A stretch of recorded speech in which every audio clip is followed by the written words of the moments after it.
En France, les protestants Quakers sont plus connus pour leurs anciennes friandises d'avoine que pour leurs rations alimentaires distribuées aux réfugiés de la guerre d'Espagne, puis aux victimes du nazisme, sous le nom de American Friends Service Committee.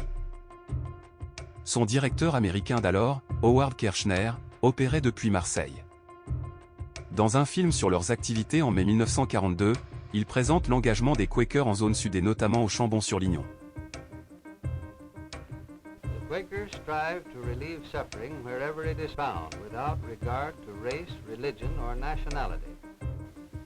Our headquarters are located at Marseille, and we have branch delegations working at Lyon, Montauban, Toulouse, Perpignan, and Montpellier.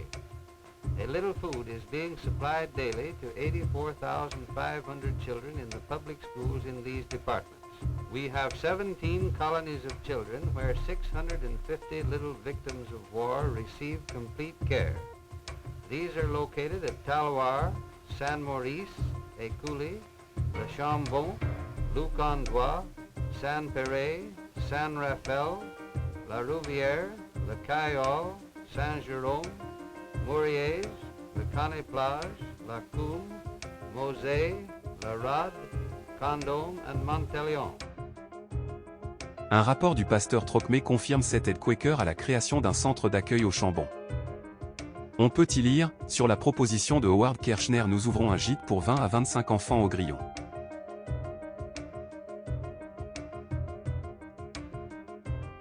Le couple suisse Estopé en est le responsable. Henri Estopé est nommé pasteur d'Intres, près de Saint-Agrève, en 1940. Dans un premier temps, il loge au Grillon qu'il connaît bien puisqu'en 1929, en tant qu'officier salutiste en poste au Chambon, il s'occupait de son annexe des Barandons où l'armée du salut est bien implantée. Mais son travail paroissial à Intres amène Henri Estopé à solliciter en été 1942, un couple d'amis salutistes alsaciens, Eugène et Elisabeth Munch, pour préparer la rentrée scolaire au Grillon. De son côté, le pasteur André Trocmé sollicite son petit cousin Daniel en recherche d'emploi. À son arrivée au Grillon en octobre 1942, la relation entre Eugène Munch et Daniel Trocmé est tendue et les Munch quittent les Grillons en janvier 1943. Mais à l'arrestation de Daniel Trocmé par la police allemande le 29 juin 1943, puis sa déportation définitive, les Munch retrouvent la pleine direction des Grillons jusqu'en août 1945.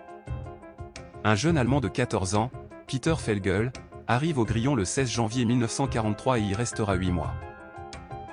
Il y est envoyé par le directeur d'un des centres Quakers de Marseille qui a déjà placé des enfants au Grillon. Sa pension mensuelle de 300 francs est payée par l'Union Générale des Israélites de France.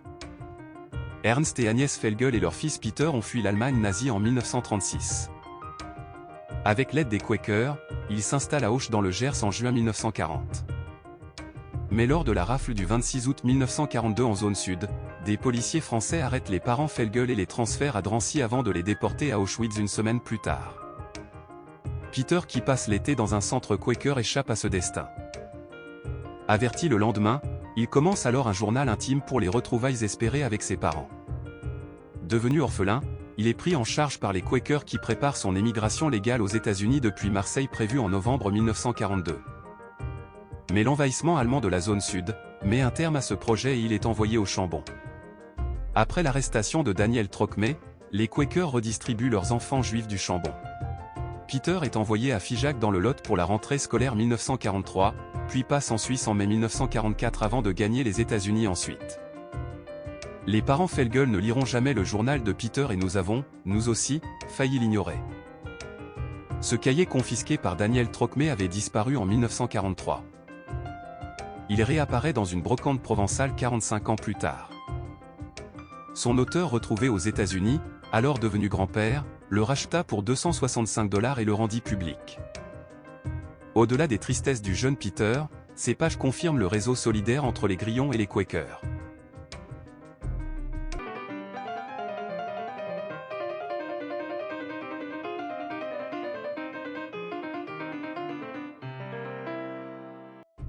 Pour compléter cette vidéo, vous pouvez vous référer à cet ouvrage de 500 pages, paru en avril 2023 et librement accessible aux adresses internet suivantes. Ce livre a bénéficié du soutien de la commune du Chambon-sur-Lignon, du réseau des médiathèques du Haut-Lignon, de l'Association pour la mémoire des enfants cachés et des justes, et des archives départementales qui hébergent la revue des cahiers de la Haute-Loire.